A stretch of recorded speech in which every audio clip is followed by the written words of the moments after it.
My name, Irving Feuer.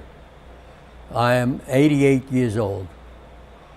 This thing in my ear is to enhance my hearing, which I have a problem with on a hearing, and I don't want to wear these little ear hearing things, and this one helps. I grew up in Brooklyn. And I'm married.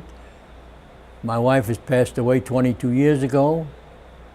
I have 3 daughters, 3 grandchildren, and 2 great-grandchildren. Growing up in Brooklyn was always a great thing. I had a great time. We grew up in Flatbush, had a lot of friends. Everything was done naturally, normal-like, nothing unusual, until when the Japanese attacked Pearl Harbor. And at that day, I remember sitting at the radio watching a football game when they interrupted the program and said that Japanese attacked Pearl Harbor, and Franklin Roosevelt was the president. He got on the air and said, he used his famous word, "This is the last in infamy," and after that, the war broke out.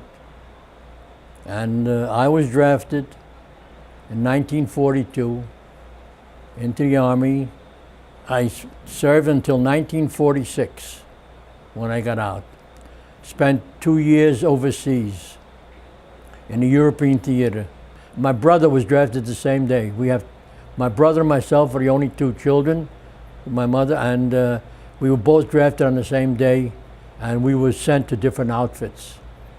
And something happened that was really unusual, that in the middle of the war, I got information that my brother was not too far away, and I got permission to go visit my brother.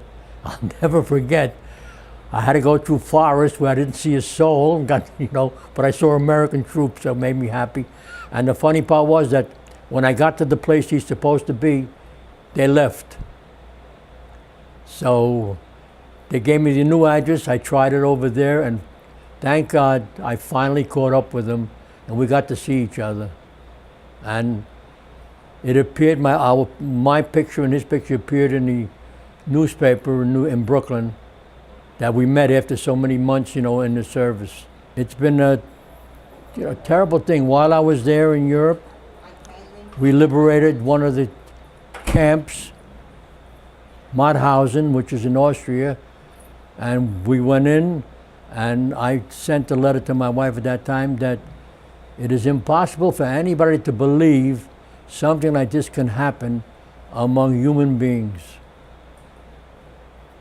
That you walked in and saw the furnaces where they did, and when I came in, the bodies were piled sky high by the graves, and it was horrible. And the only thing is that some of these people that saw us, that were still alive, came over to me, and they all had relatives in the United States, and they gave me their names and address.